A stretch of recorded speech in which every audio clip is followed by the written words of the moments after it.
सोच रही थी, हर व्यक्ति कहीं ना कहीं जुड़ा है।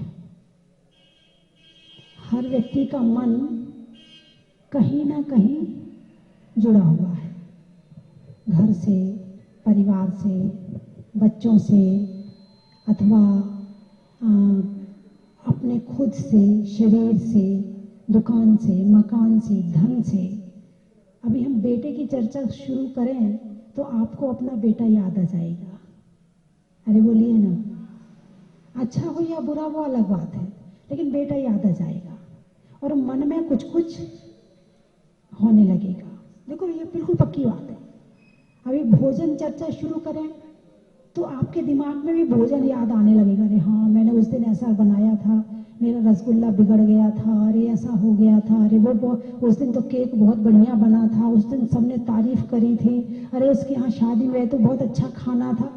खाने की चर्चा शुरू होते ही कुछ कुछ होने लगता है, उससे संबंधित सारी चर्चाएं याद आने लगती हैं।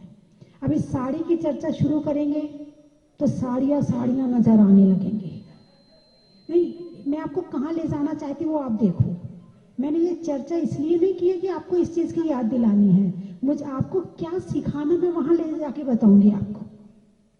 कहने का अभिप्राय ये है, अभी धन की बात आ जाए तो आप धन के मामले में एक सेकंड में बिल्कुल क्या कहते हैं जागृत।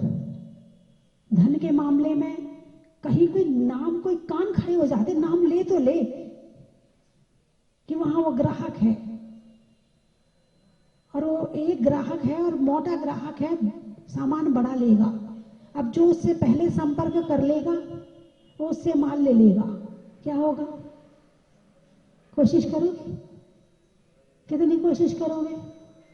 पूरी कोशिश करोगे। यानी कि धन का नाम लेते मन में कुछ कुछ होने लगता है, लेकिन आत्मा शब्द का नाम लेकर के कुछ कुछ होता है या नहीं होता है?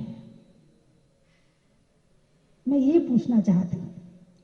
कभी मन में छटपटाहट होती है कि मुझे इस भाव से भी उभर के भगवान बनना है, मुझे इस संसार के दुखों से निकल करके मुझे सच्चे सुख की प्राप्ति। कभी छटपटाहट होती है आपको कि घर छोड़ना है, ये कपड़े भी भारी लग रहे, ये कपड़े सफेद, महिलाएं हैं तो कब मैं माता जी बन जाऊं, पुरुष हैं तो कब मैं महाराज बन जाऊं, भगवान ऐसा शरीर मिले, ऐसी बुद्धि मिले, ऐसा ज्ञान मिले कि मैं ये सब कुछ करूं। क्या ऐसा विचार आता है आपके मन में? नहीं आता है। जिसकी जहां रुचि होती है उसको सुनने के बाद कुछ कुछ उसको होता है। जिसकी आत्मा में रुचि है, जो चिंतन करता है, आत्मा का मनन करता है, स्वाध्याय करता है, आत्मा को जानता है, आत्मा को पहचानता है, आत्मा के बारे में सोचता है, उसके कल्याण की बात सोचता है, शुद्ध आत्मा का वर्णन सोचता है, विचार करता है, ध्यान करता है, यदि आत्मा शब्द सुनाई पड़ जाए तो उसको कुछ कुछ होने लगता है। अभी संसार में रहकर संसार में इतने डूबे हो कि अभी तुम्हें आत्मा शब्द से कुछ भी नहीं होता है। और जब तक ये नहीं होगा तब तक सच्चे सुख का रास्ता नहीं मिलेगा, तब तक सम्यक दर्शन की प्राप्ति नहीं होगी।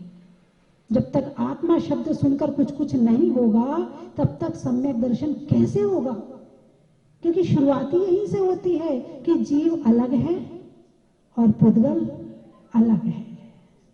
मैं घर में रहने को मना नहीं कर रही, घर में रहो। घर में तो भरत चक्रवर्ती भी रहते थे, घर में तो भरत चक्रवर्ती भी रहते थे, लेकिन भरत चक्रवर्ती घर में रहकर कैसे रहते थे? वैसे आप रहो। जलते भिन्न कमल है। कमल कहाँ रहता है? कीचड़ में। कमल कहाँ रहता है? कीचड़ में। जन्म कहाँ होता है? कीचड़ में। लेकिन रहता कहाँ है? कीचड़ से ऊपर। कमल कहाँ रहता है? भोजन कहाँ से लेता है? कीचड़ से। भोजन कहाँ से लेता है? कीचड़ से। जन्म कहाँ होता है? कीचड़ में। लेकिन कीचड़ में रहता नहीं है। किसी ने कमल से पूछा, भाई तू इतना सुंदर है, इतना अच्छा है, और तू कीचड़ में रहता है? कमल ने उत्तर दिया कि जन्म लेना मेरे हाथ में नहीं है। जन्म लेना मेरे हाथ में नहीं है, इसलिए कीचड़ में जन्म लिया। लेकिन पुरुषार्थ मेरे हाथ में है, इसलिए कीचड़ से ऊपर उठ गया। ऐसे ही आप कहीं रह रहे, उसमें कोई बुराई नहीं है। जल में रहो, थल में रहो, आकाश में रहो, गगन में रहो, घर में रहो, गुफा में रहो, जंगल में रहो, भवन में रहो, कहीं रहो, रहने की मनाही नहीं है, लेकिन अपनी आत्मा को मत भूलो। सारे काम करो, काम करने की भी दिक्कत नहीं है। काम करने में क्या दिक्कत है? आपके तो गाड़ी चलाते चलाते इधर उधर की बातें सोच लेते हो, भोजन बनाते बनाते दुनिया भर की सोच लेते हो, पूजा करते करते इधर उधर की सोच लेते हो। कर लेते हो नहीं कर लेते? जब वो काम करते करते इधर उधर की सोच लेते हो, तो वो काम करते करते आत्मा के लिए क्यों नहीं सोच सकते हैं? अरे बोलिए ना, आपको बुरा तो नहीं लग रहा? नहीं लग रहा? यही तो दिक्कत है। बुरा लग जाए तो सुधर तो जाओ कम से कम। तुम तो जैसे रोटी पचा लेती हो, ऐसी बात भी पचा जाती हो। ठीक है, माता जी ने कह दिया और हमने सुन लिया, उनका काम कहने का है और हमारा काम। लेकिन ध्यान रखना, मैं जहां से बोल रही हूं, आप वहां से नहीं सुन रहे हैं। यदि वहां से सुनना शुरू हो जाए तो आपके जीवन में परिवर्तन आ जाए, आपका स्वभाव बदल जाए, आपकी कषाएं कम हो जाएं, आपका पाप कम हो जाए, आपके भाव अलग हो जाएं। जब मैं जहां से बोलती हूं आप वहां से सुनना शुरू कर दें तो। वरना संसार में अनंत काल से भटक रहे थे, भटक रहे हैं और भटकते रहेंगे। रास्ता जब भी मिलेगा यहीं से मिलेगा, सच्चा सुख जब भी मिलेगा यहीं से मिलेगा। तीर्थंकरों को भी भगवान जब बने हैं वो भी यहीं से बने हैं, इसी रास्ते से बने। रास्ता दुनिया में संसार में कोई दूसरा है ही नहीं है। अभी जितना भटक चुके इतना और भटक लो, फर्क नहीं पड़ेगा, किंतु रास्ता जब भी मिलेगा यहीं से मिलेगा। यही रास्ता है जो मैं बता रही हूँ, दूसरा रास्ता है ही नहीं है। अपनी घर गृहस्थी कितनी कर लो, लेकिन घर गृहस्थी कितने दिन की है? अरे बोलिए ना, कितने दिन की? घर गृहस्थी में रहना बुरा है क्या? बोलिए ना, घर गृहस्थी में रहना बुरा है क्या? नहीं है। भरत चक्रवर्ती 6 खंड का राज्य संभालते थे। तुम्हारे पास तो तुमसे एक घर नहीं संभलता, वो तो 96,000 रानियां संभालते, तुमसे एक नहीं संभलती। उनके तो लाखों नाती पोते थे, तुम तो 2 ही में परेशान हो जाते हो। और उसके बाद भी जलते भिन्न कमल है, उसके बाद भी घर में रहकर छाई सम्यक दृष्टि, षट आवश्यक पूरे करके भोजन ग्रहण करते थे। राज्य की वेशभूषा तब ग्रहण करते थे जब षट आवश्यक पूरे कर लेते थे। देव पूजा, गुरु उपासना, स्वाध्याय, संयम, तप और दान, वो तब ये 6 काम पूरे करने के बाद ही वे अपने राज्य की वेशभूषा ग्रहण करते थे। उसके पहले अपनी पूजा वाली ड्रेस में होते थे। यहाँ तो ना पूजा होती है, ना अभिषेक होता है, ना ढंग से कर्म हो रहा है, ना धर्म हो रहा है। जिसके धर्म में विशेषता होती है उसके कर्म भी अच्छे हो जाते हैं। जो धर्म ही नहीं जानता है वो कर्म को क्या जानेगा?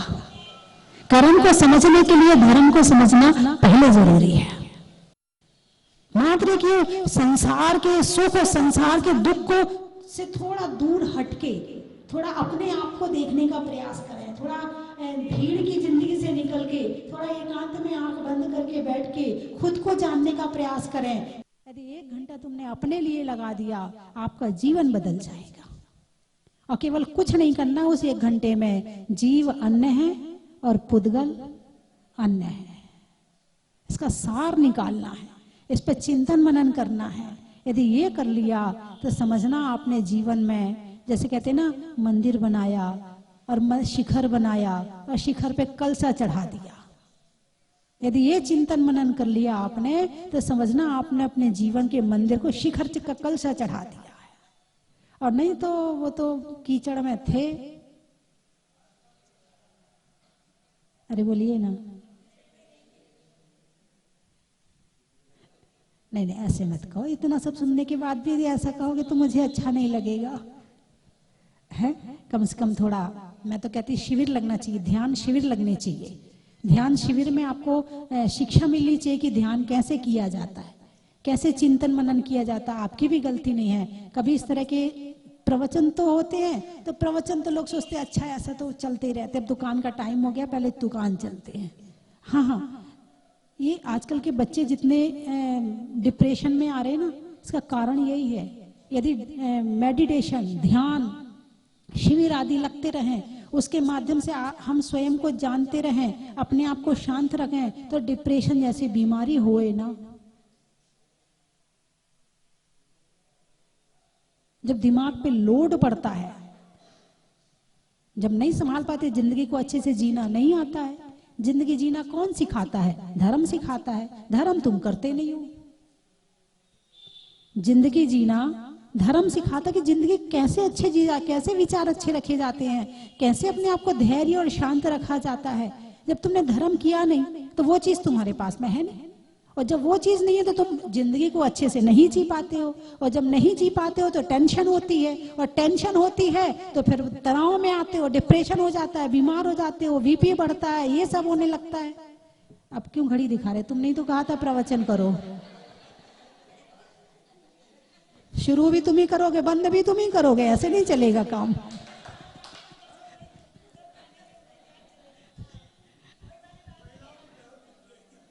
अब तुमने तो कहा था प्रवचन करो, अब तो सुनना ही पड़ेगा, चाहे कुछ भी हो जाए, चाहे ब्यालू छूट जाए तुम्हारी। मैंने तो बंद कर दिया था, आप ही बोले नहीं नहीं माता जी, नहीं नहीं माता जी। लो, आत्मा की बात सुनते सुनते भी भोजन याद आ रहा है। ये है आत्मा वाले, और आत्मा वालों को भोजन याद आया मतलब अभी तुम्हारे अंदर आत्मा नहीं पहुंची। अब तो सुना के रहूंगी, चाहे कुछ भी हो जाए, अब चाहे ब्यालू छूट जाए। हमारी जहाजपुर वाली महिला कह रही सुना तो माता जी, आप तो सुनाओ। 8 साल हो गए आपको सुनते हुए, आपका जी नहीं भरा है? व्रत करते तो भोजन, हाँ ये हुई ना बात, व्रत करते हैं तो भोजन छोड़ने की भी आदत है, ये हुई ना बात। साधना करवाता है, धर्म साधना करवाता है, तपाता है तुम्हें धैर्यवान बनाता है, संस्कारवान बनाता है, तुम्हारे विचारों को शांत रखता है। जो धर्म करता है उसके अंदर बहुत सारी क्वालिटी होती है, बहुत सारी क्वालिटी होती है। और जो धर्म नहीं करता, केवल भौतिक जीवन जीता है, वो आधा झक्की आधा पागल आने वाले समय में होगा ही होगा, गारंटी है। जैसे वो अमेरिका वाले हैं, वहां के लोग आधे झक्की होते हैं। क्यों? क्योंकि उनके पास में धर्म नहीं है। और आज हमारे बच्चे उसी कल्चर में जा रहे हैं। और आज जितने बच्चे चाहे पूना के हों चाहे बॉम्बे में जो बड़े बड़े नौकरी और पदों पे हैं, आधे बच्चे डिप्रेशन में हैं, आधे बच्चे। और अभी नहीं संभले तो आने वाले समय में इसकी संख्या बढ़ती जाएगी। शादी हुई नहीं पहले डिप्रेशन हो गया, भाई चिंता कब होती। कहते ना वो नून तेल लकड़ी, वो क्या कहते हैं, 3 चीज याद रही, नमक तेल लकड़ी। अरे नहीं, 3 चीज याद रही, नमक तेल लकड़ी, भूल गए राग रंग, भूल गए छकड़ी। जब शादी हो जाती है तो कहा जाता है कि भूल गए राग रंग, भूल गए छकड़ी, और 3 चीज याद रहे, नमक तेल लकड़ी। कहने का मतलब ये है, चिंताएं पहले के समय में तब शुरू होती थी जब शादी हो जाती थी, बच्चे हो जाते थे, उसके बाद चिंताएं शुरू हो जाती थी, उसके पहले चिंताएं नहीं होती थी। और आजकल शादी हुई नहीं, डिप्रेशन में है बच्चे। बोलिए हैं कि नहीं है? हजारों लाखों। बड़े समझदार हो गए, अरे बेटा बड़ा हो गया, बहुत समझदार है, लड़की बड़ी समझदार है। मैं क्या समझदार है जो इतनी टेंशन ले रही है? जो टेंशन ले रहा मतलब अभी जिंदगी जीना नहीं आया है। तो धर्म ही एक ऐसा आधार है जो हमें जमीन से जोड़ के, आत्मा से जोड़ के और अच्छे से जीवन जीना सिखाता है। और जिसने धर्म नहीं किया अपने जीवन में, उसने जीवन जिया ही नहीं है। इसलिए स्वाध्याय, संयम, तप, दान, देव पूजा, गुरु उपासना करते रहें, धर्म से जुड़े रहें। और जब तक जुड़े रहेंगे आपका सुख और शांति दुनिया में कहीं नहीं जाएगी। धर्म को छोड़ा और सुख और शांति ने तुम्हारा साथ छोड़ दिया। जितना जरूरी भोजन है उससे ज्यादा जरूरी दिमाग का भोजन है, आत्मा का भोजन है। आज बीमार क्यों हैं लोग? क्योंकि वो पेट का भोजन तो खूब करते हैं, डट के करते हैं, दिन भर करते हैं, सुबह से रात तक करते हैं, और दिमाग का, आत्मा का जो भोजन धर्म है उसे एक सेकंड के लिए भी नहीं करते हैं। इसलिए मन और आत्मा बीमार हो जाती है और शरीर तो हष्ट पुष्ट हो जाता है। लेकिन जिसकी मन और आत्मा बीमार है उसके शरीर में भी बीमारियां लगेंगी ही लगेंगी। एक जंगल में एक हाथी रहता था।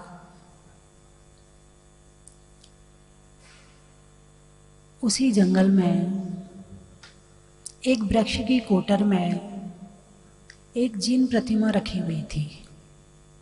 कोटर जानते हो?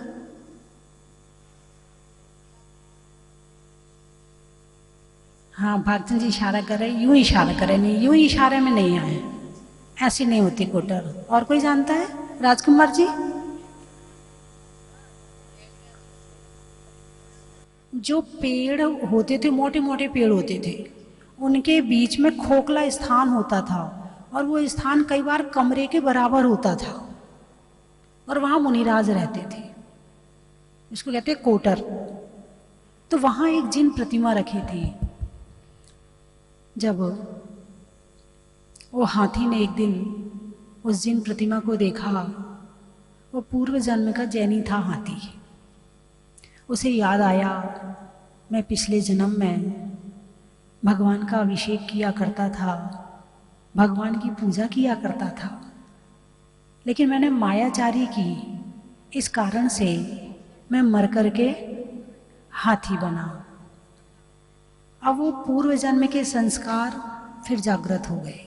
आप अच्छे काम करते रहे, करते रहे, करते रहे। कौन सा अच्छा काम आपके अगले जन्म में संस्कार के रूप में उभर कर आएगा पता नहीं है।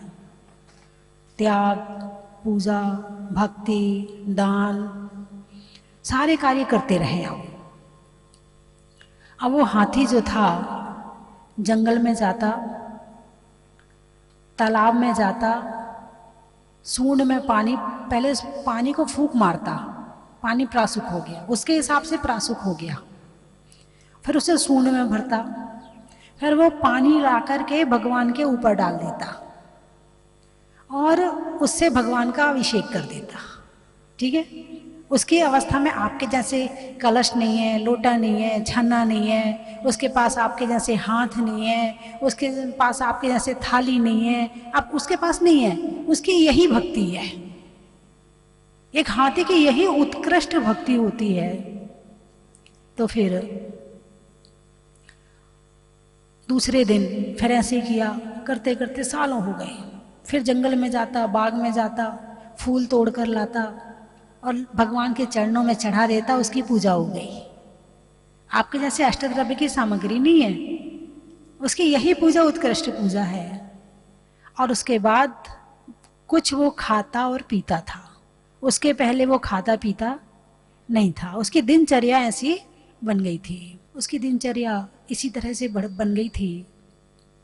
अब एक दिन किसी जैनी को पता चला कि वृक्ष की कोटर में जिन प्रतिमा रखी है, और उसे पता चला अरे वो हाथी भगवान पे पानी डालता है। ओहो, उसने तो भगवान को बड़ा गड़बड़ कर रखा है। वो क्या जाने की भक्ति क्या होती है, वो तो केवल ऊपर ऊपर से भक्ति करता था, और हाथी जो भक्ति करता था वो अंदर से करता था।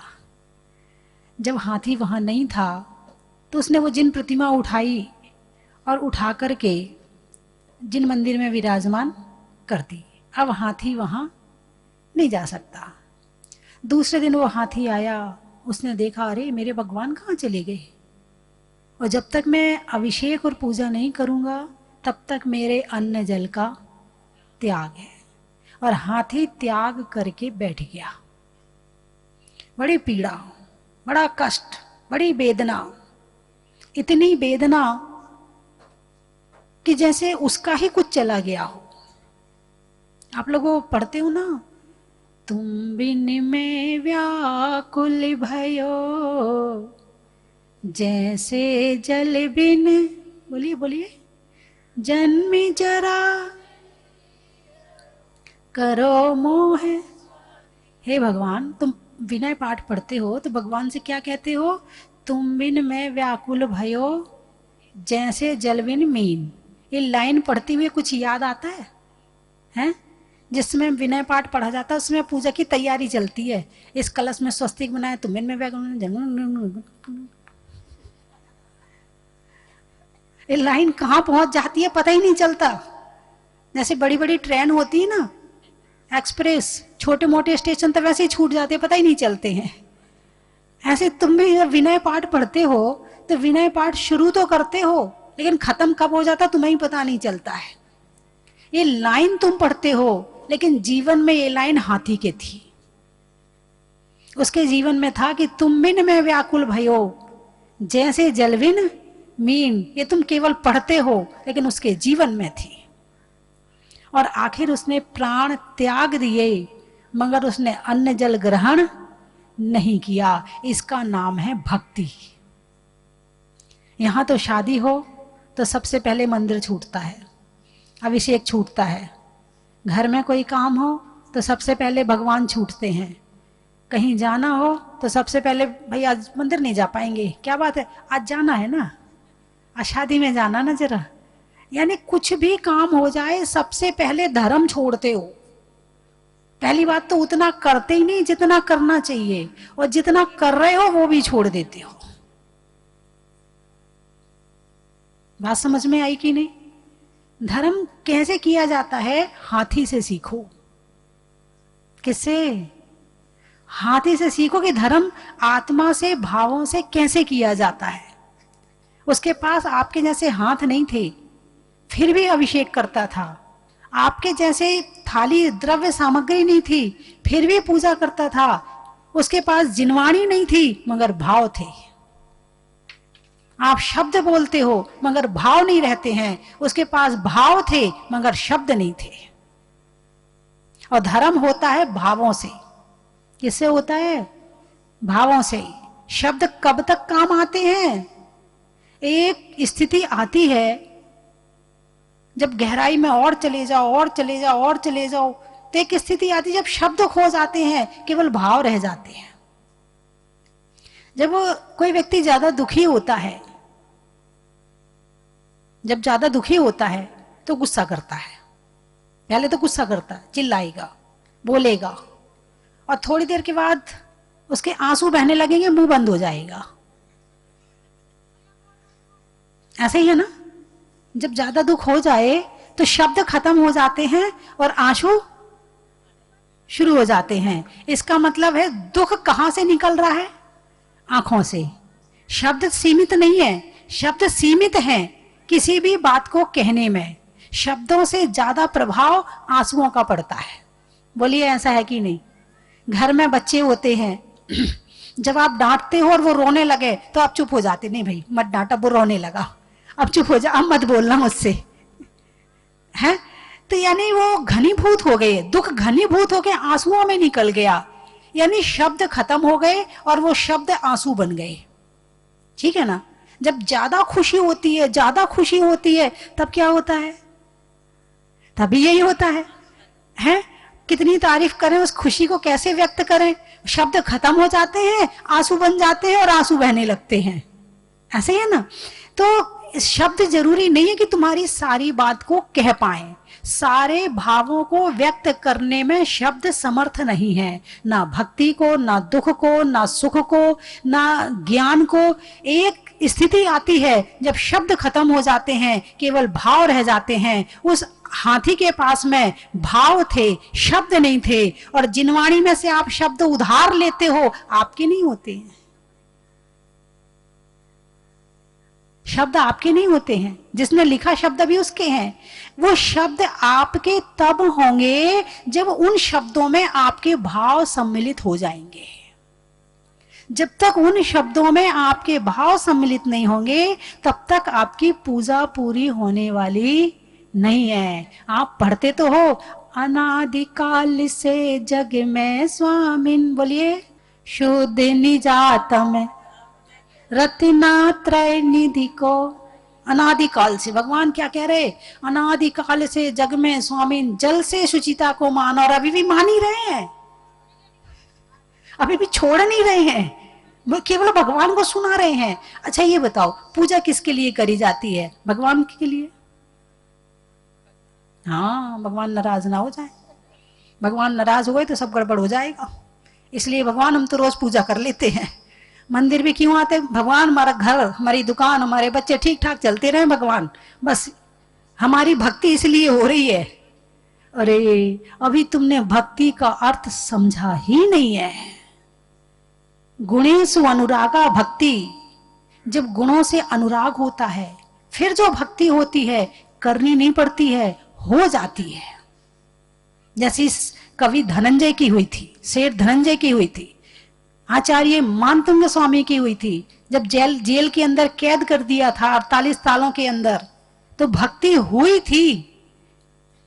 और उनने भक्ति करी कैसे? इतने शब्द कहां से आए?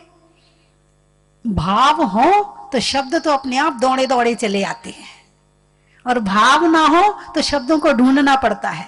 अभी आपसे कहा जाए किसी की तारीफ करना है, शब्द ढूंढने पड़ते हैं, कहां से लाएं, क्या बोलें इसके लिए, कुछ तो है नहीं इसके अंदर, इसकी तारीफ भी करनी पड़ रही है, और अभी निंदा करने का नंबर आ जाए, ऐसी चुन चुन के निकालोगे जो उसको भी पता ना होगी, ऐसे चुन चुन के निकालोगे है। तो शब्द ढूंढने पड़ते हैं कब? जब भाव नहीं होते हैं। और जब भाव होते हैं, अभी अपने बेटे की तारीफ करने को कह दो, अरे मेरा बेटा तो ऐसा है, अरे मेरा बेटा तो ऐसे, पोते की तारीफ करने कह दो दादी को, अरे बड़ा बदमाश है, अरे ये तो जय जय करता है, अरे ये तो ऐसा करता है, तारीफ करने देखो पोते की क्या शुरू हो जाते हैं, हम ना भी पूछें तो भी शुरू हो जाते हैं। और भगवान की भक्ति शब्द पढ़ते हो उसमें भाव नहीं होते हैं, और पोते की तारीफ में पूरे भाव होते हैं।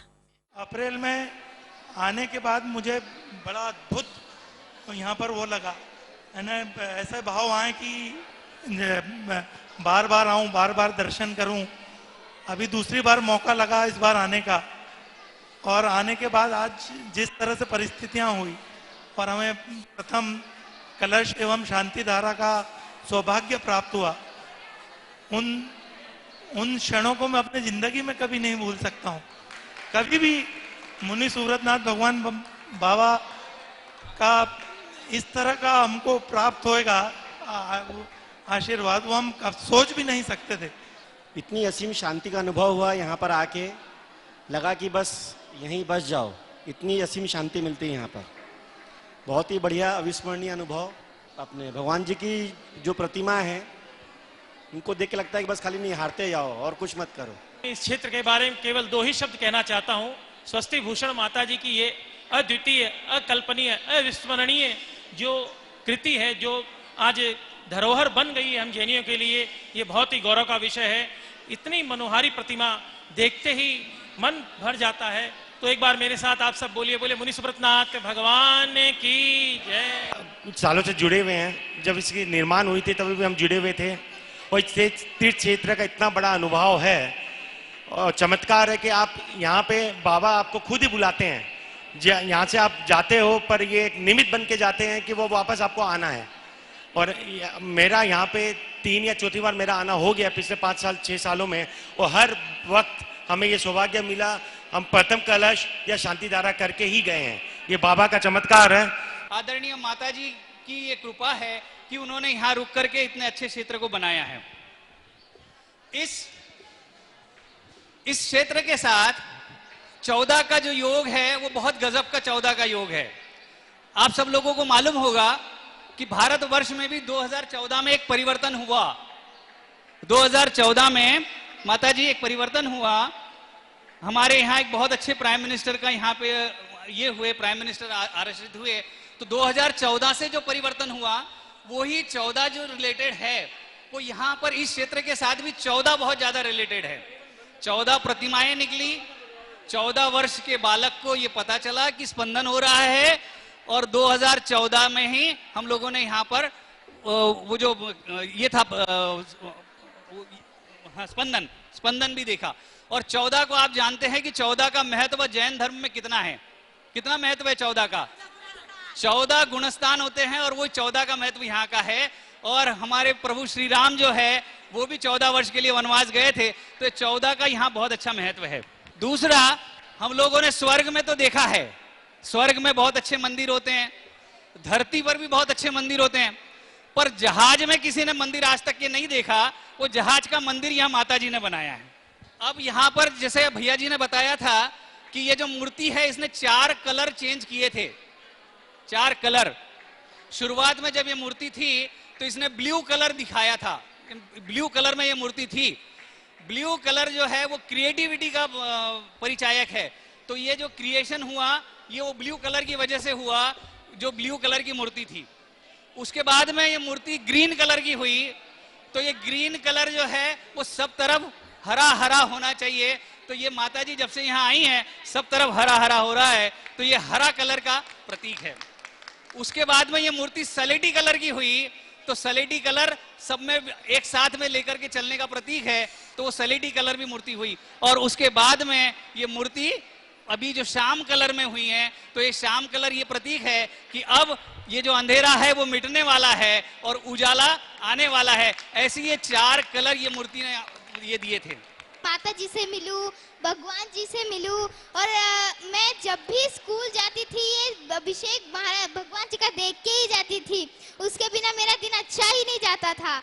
और जैसे ही अभिषेक दिखता था और यही भावना बाती थी कि मैं मंदिर में कब जाऊंगी और मेरे कब लाइव दर्शन होंगे। तो आज ये मेरा अवसर है कि मैं ये मुनीश्वरनाथ भगवान जी के सामने हूँ और माता जी के सामने हूँ।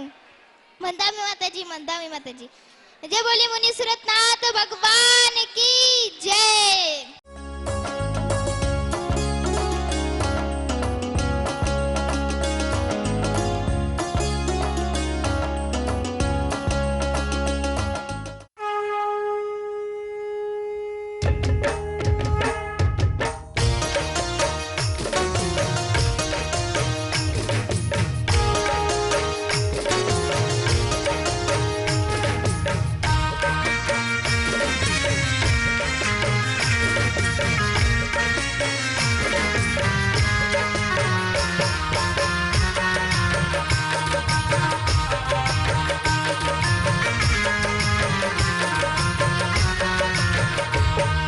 कंचन की थाल को सजाओ रे आज, रत्नों की थाल को भर लाओ रे आज। आओ आओ करे रे गुणगान आरती भगवन की, आओ आओ करे गुणगान आरती भगवन की। आओ आओ करे रे गुणगान आरती भगवन की।